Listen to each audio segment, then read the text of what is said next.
Hello guys, sa video po na to ay papakita ko sa inyo ang tangke TH390 at TH240. Ito po ay 6 pulse at 3 teeth na hub. Ngayon po may lumang version po nito na 6 pulse lang po, walang 3 teeth. Kaya linawin nyo po sa nagbebenta kung ilang pulse at 3 teeth yung binebenta po nila. Kasi baka yung luma ang mabili ninyo.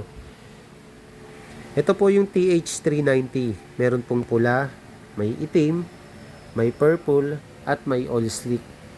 Ito naman yung TH240. Merong itim, may pula, at purple. Ito po lahat ay 6 pulse 3 teeth na CNC alloy. Available po in 32 holes at 36 holes. Compatible po ng 8 hanggang 12 speed basta cassette sprocket po.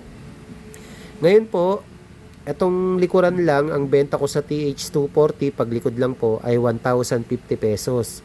Ngayon, pag pares po na QR ay 1,350 pesos. Kapag pares po na QR na may kasamang true axle adapter ay 1,500 pesos po. Ngayon po yung TH390 ay mas mahal lang po ng 100 pesos. Ang kaibahan po ng TH390, una yung kanyang design. Ito po kasing TH240 ay diretso lang po siya. Pantay po. Itong TH390, mas malaki po yung bilog sa taas. Tapos yung may design po siya ng puno.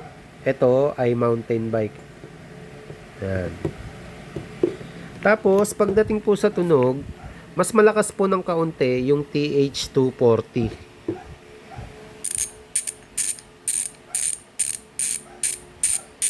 Itong TH390, malakas din po siya. Pero ang napansin ko po kasi dito is matinis yung tunog niya. Mas mahina siya ng kaunti sa TH240 pero mas matinis po siya, mas maraming clicks. Ngayon po, itong hub na to ay isa po sa pinakamagandang mabibili nyo sa budget na below 1,500 pesos.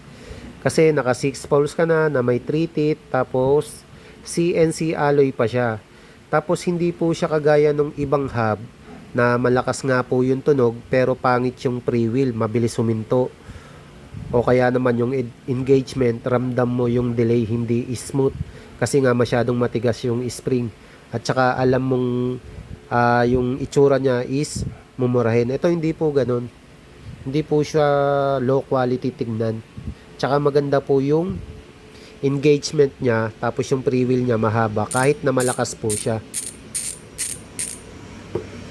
Yan. Paalala lang po kung bibili po kayo nito, i-remind nyo palagi yung nagbebenta kung ang tinitinda nila ay yung 6 pulse 3 teeth na. Kasi baka mabili nyo ay 6 pulse lang. Okay din naman yun, pero syempre mas maganda kung mabibili mo yung meron ng 3 teeth. Yan. Yung oil slick. Ngayon po, nagbobuo din po ako dito. Ang presyo po ng rim set ay 3,000 pesos. Ang kasama po doon ay hub, tapos rim, tapos stainless na spokes and nipples. Kasama na rin yung labor doon, 3,000 pesos. Ngayon, kung merong additional sa rim tape, 70 pesos. Sa inner tube, 300 pesos pares. Rotor, 200 pesos pares. Tapos yung gulong, 1,000 pesos yung pares. Yan.